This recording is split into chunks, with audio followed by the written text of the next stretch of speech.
Hey ladies and gentlemen, welcome back. This is HD and I'm here for game 2. And up in the top left hand corner we have the green Protoss player. Currently is up one game in the set. His name is Fraer. And down in the bottom left hand corner, this is the Terran player. He needs to make a comeback and currently down one game in the series. His name is Bratok. And can he do it? We'll just have to see. The map, once again, is Ohana, of course. Recall in the first set that I casted, guys, I mentioned that Ohana is probably going to be the most seen map here because of the way this custom game tournament worked and the lack of other maps available. So get ready, guys. We are on the Hawaiian Island Paradise. And I believe somebody in my comments, in a game I casted a while back, they said Ohana actually means hello in Hawaiian, I think. I might be making a fool of myself right now, but I believe that's what it means. So, unless that guy was just trolling me. But anyways, guys, hope you guys enjoy, and we will see if Bratok can go ahead and make a comeback here. You know, last game going for, I thought about it a little bit more, and it certainly seemed like he was just going for an all-in off of mech-based play. He had Warhounds, he had Battle Hellions, and then he pulled a bunch of SCVs as well. It was almost like a Marine King style all-in, except much more delayed, and obviously not with Marines, it's with mech. So maybe it was like a Mech King all-in. But, I don't know what prompted Bratok to do that, but overall, all things considered, he did enough damage. He killed off everything but the Colossus, and he killed off a good number of probes as well. Not a massive amount, but a good number.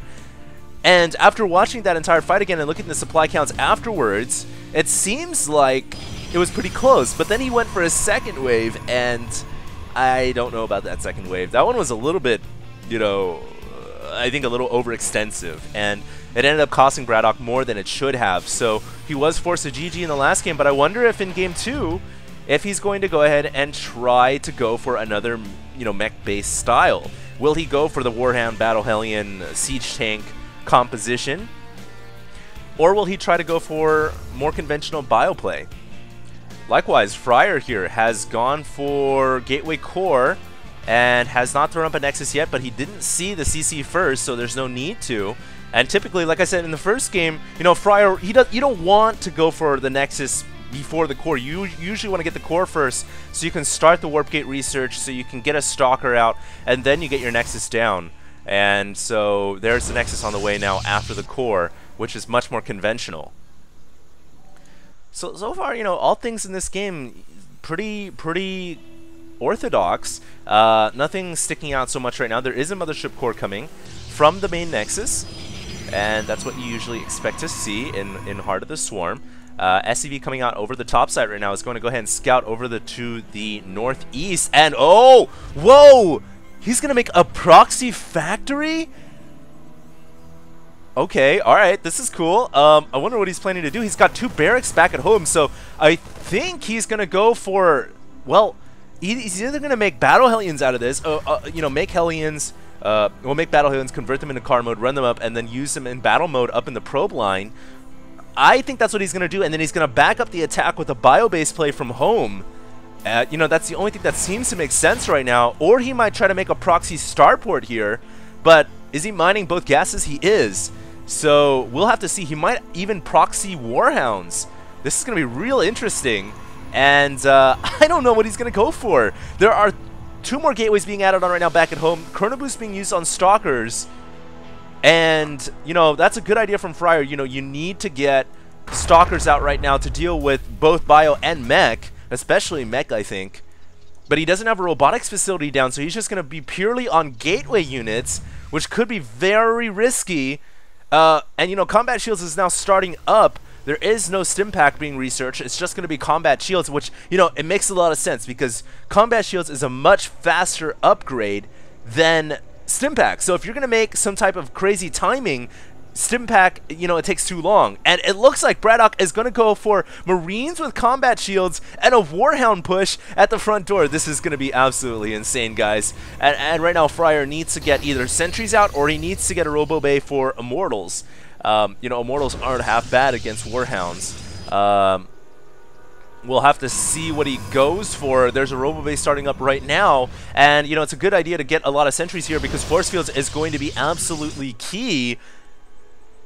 Oh, this is going to be crazy. Bratok, so slick, so sly. He's already got one Warhound out, and he's making a second Warhound as well. Seems like Terrans nowadays are really starting to realize how powerful the Warhound unit truly is.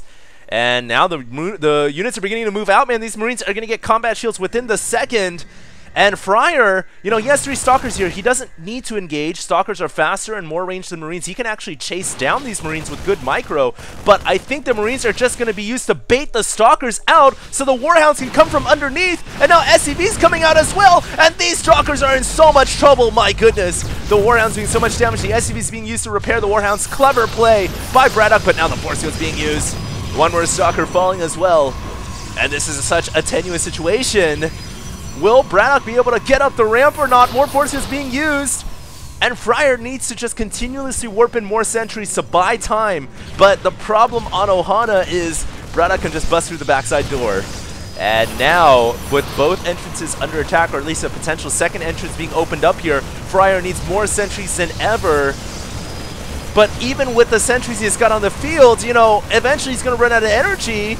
And he won't have the right units on the field to fight this off with because he's expending all of his warp gates on sentries. And this is such a big issue. I don't know if Fraer's going to have enough. He's going to have to use his cannons to help defend this location. Now trying to warp in a couple more Stalkers. He is pretty much out of energy for force fields. This is going to be the last round. And now one sentry falls. The Marines and the Warhounds might be able to leak up through the force fields. But it doesn't look like Bratok wants to risk chancing another force fields coming down and cutting off his army.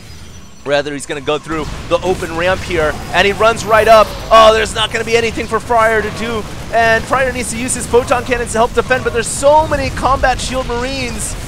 I think this is going to be it, ladies and gentlemen.